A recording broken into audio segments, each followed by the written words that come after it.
नदीम कुरैशी साहब वो मुझे ज्वाइन कर रहे हैं। नदीम साहब, क्विक सवाल क्विक जवाब मैं आपसे लेना चाहूंगी। हुकूमत कहती है कि पार्लियामेंट के अंदर से नहीं उठाया गया, फुटेजेस मौजूद हैं। हुकूमत कहती है कि हम पीटीआई को फुटेजेस वो दिखा भी देंगे, तो कम से कम इतना मौकिफ तो पीटीआई का गालिबन गलत साबित हो जाएगा अगर ये फुटेजेस आ जाती हैं। और प्रोडक्शन ऑर्डर्स तो अब रिलीज हो गए ना, निकल आए और कल गालिबन आ भी जाएंगे आपके वो एमएनएस।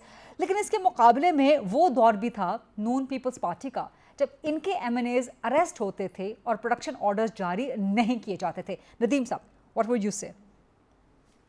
बिस्मिल्लाहिर्रहमानिर्रहीम। थैंक यू गरीदा फारूकी साहबा। देखिए, सबसे पहले तो मैं अजीम कायद मोहम्मद अली जिन्ना रहमतुल्लाह अलैह को खिराज तहसीन पेश करता हूँ। आज उनकी यौम वफात है। एक ऐसा अजीम शख्स जिसने अपनी कमिटमेंट से, अपने विजन से अंग्रेज और हिंदू साम्राज्य के खिलाफ बड़े पुरअमन स्ट्रगल के जरिए पाकिस्तान को आज़ादी दी। दुरुस्त।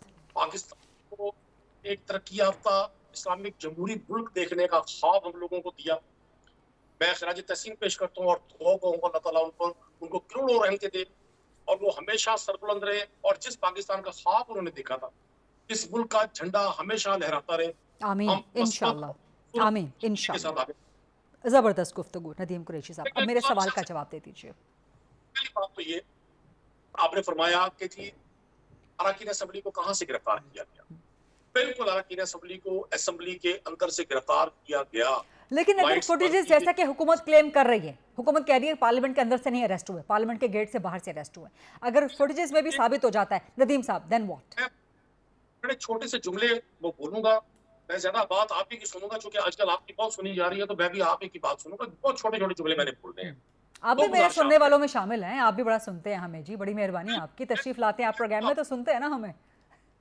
मैं आप समेत हर उस शख्स की इज्जत करता हूँ जो मुख्तलिफ राय रखता है, लेकिन वो एहतराम और इज्जत के दायरे में रह के कभी भी चीजों को जाती रंजिश में नहीं तब्दील करता।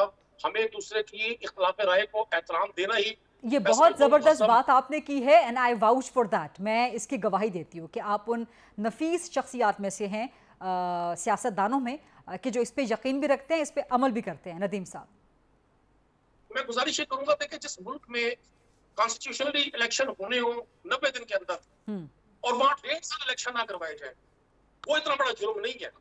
और एक जलसा जिसमें लाखों लोग इकट्ठे हों, आप यकीन करें, मैं अपनी जाती बात करूंगा, मुझे 2 घंटे 10 मिनट लगे वहां से बाहर आने में।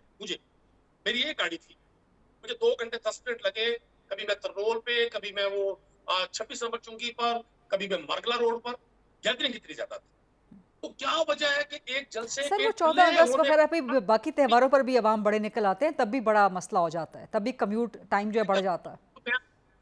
मैं आपके सवाल का जवाब देना चाह रहा हूँ। मुझे आपकी सोच का भी पता है, आपके गुस्से का भी पता है, आपकी फिक्र का भी पता है, आप जो हमारे बारे में राय रखती है उसका भी पता है। लेकिन मैं एहतराम के साथ जवाब ये देना चाहूंगा कि क्या ऐसी वजह है कि जिस मुल्क में 1.5 साल इंतखाबात ना हो कॉन्स्टिट्यूशनली, तो किसी कोई एक मक्खी पर भी एफआईआर ना हो, और आप अरकान असेंबली, कौमी असेंबली के लोग 5-5, 10-10 लाख लोगों के जो नुमाइंदे हैं, उनको पूरी तरह हॉस्टेज करके अगर वो निकल भी आते बाहर, तो गवर्नमेंट के पास तो बड़ी मशीनरी है। और ये जो आज गवर्नमेंट है, आज जो सरकार है, आज जो हुक्मरान गरीदा, ये तो एक्सपर्टली सॉफ्ट टारगेट पकड़ने के लिए है। ये हुक्मरान और इनकी जो मशीनरी है सरकारी, इसने कौन सा दहशतगर्द पकड़ा है? ये कौन सा स्ट्रीट क्रिमिनल पकड़ रहे हैं? लोगों को सड़कों पर गाड़ियां कुचल रही हैं, लोगों को सड़कों पर डाकू फायर मार रहे हैं। पूरा इंतजामी सिस्टम कोलैप्स कर गया है। आपके सामने कहीं कच्चे के डाकू हैं तो कहीं पक्के के डाकू हैं।